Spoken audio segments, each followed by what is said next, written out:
Elephant Day is observed on August 12th to raise awareness about the critical conservation status of elephants. They face numerous threats, including poaching, habitat loss, and human wildlife conflict. By celebrating this day, we aim to promote their welfare and inspire action to protect them.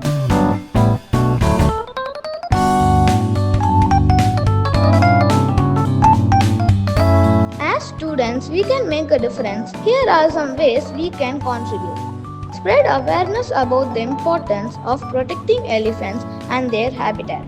Support organizations working to conserve elephants. Reduce our plastic use and promote sustainable living. Participate in fundraising events or campaigns. Respect wildlife and their natural habitats. Thank you.